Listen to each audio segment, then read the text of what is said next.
Big boss Malayalam season 6 രണ്ടാമത്തെ ആഴ്ച കഴിഞ്ഞു. അപ്പൊ രണ്ടാമത്തെ എലിമിനേഷനാണ്. ലാലേട്ടനാണ് പുറത്തു പോകുന്ന കണ്ടസ്റ്റന്റിന്റെ പേര് വെളിപ്പെടുത്തുന്നത്. ലാലേട്ടൻ വന്നു എല്ലാവരായിട്ടും എല്ലാ കണ്ടസ്റ്റൻസിനായിട്ടും സംസാരിച്ചു.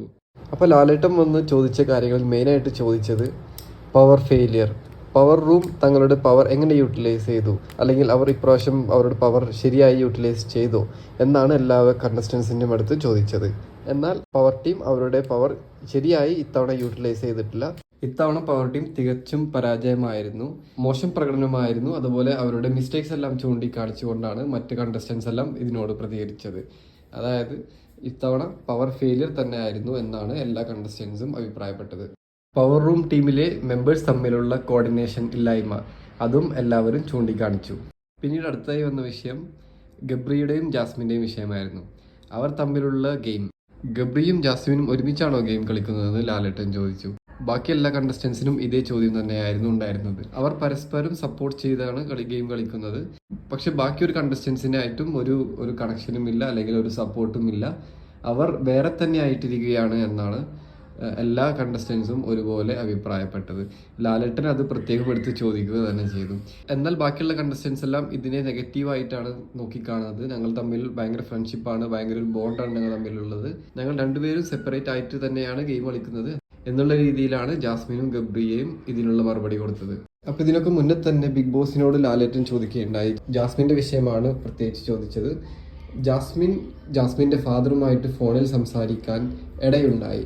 ബാക്കിയുള്ളവർക്കൊന്നും ആ ഒരു ആനുകൂല്യം കിട്ടിയില്ല. എന്തുകൊണ്ട് ജാസ്മിനും മാത്രം ഈ ഒരു ആനുകൂല്യം കിട്ടി എന്നാണ് ലാലേട്ടൻ ബിഗ് ബോസിനോട് ചോദിച്ചത്. ബിഗ് ബോസ് അതിനുള്ള മറുപടി ആയിട്ട് പറഞ്ഞത് ഇങ്ങനെയാണ്: ജാസ്മിൻ്റെ വീട്ടിൽ, അതായത് ജാസ്മിൻ്റെ ഫാദറിന് ഒരു വലിയൊരു ഹെൽത്ത് ഇഷ്യൂ ഉണ്ടായി. അത് തികച്ചും പേഴ്സണൽ ആയതുകൊണ്ടും കുറച്ച് ക്രിട്ടിക്കൽ ആയതുകൊണ്ടും തന്നെ ജാസ്മിന് ഫാദറുമായിട്ട് ഫോണിൽ കണക്ട് ചെയ്യാൻ അവസരം കൊടുക്കുകയാണ് ഉണ്ടായിരുന്നത്.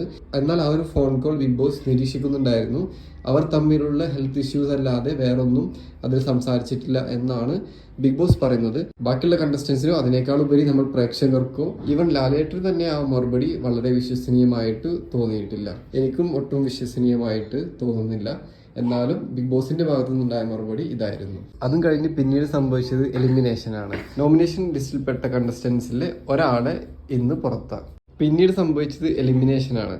അതായത് നോമിനേഷൻ ലിസ്റ്റിൽപ്പെട്ട കണ്ടസ്റ്റൻസിൽ ഒരാളെ എലിമിനേറ്റ് ചെയ്യും.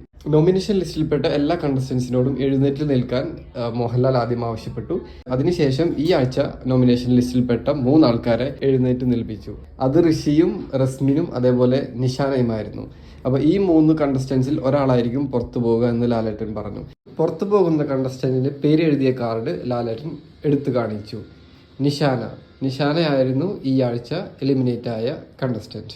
അതും കഴിഞ്ഞ് നിഷാന ബാക്കിയുള്ള എല്ലാ കണ്ടസ്റ്റൻസിനോടും യാത്ര പറഞ്ഞ് ലാലേട്ടന്റെ അടുത്തേക്ക് വന്നു. അതുപോലെ എല്ലാവരോടും നന്ദിയും പറഞ്ഞു. നിഷാനയുടെ ഇതുവരെയുള്ള പ്രകടനങ്ങൾ, അല്ലെങ്കിൽ ഇതുവരെ കളിച്ച ഗെയിമുകളെല്ലാം സ്ക്രീനിൽ പ്രസന്റ് ചെയ്തു. അത് കഴിഞ്ഞ് എല്ലാവരോടും നന്ദിയും യാത്രയും പറഞ്ഞ് നിഷാന ബിഗ് ബോസിന്റെ വേദിയിൽ നിന്നും പടിയിറങ്ങി. അപ്പൊ ഇന്നലെ ഒരു കണ്ടസ്റ്റന്റ് എലിമിനേറ്റ് ആയി.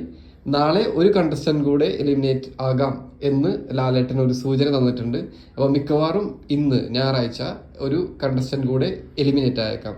എന്തായാലും നമുക്കത് കാത്തിരുന്ന് കാണാം.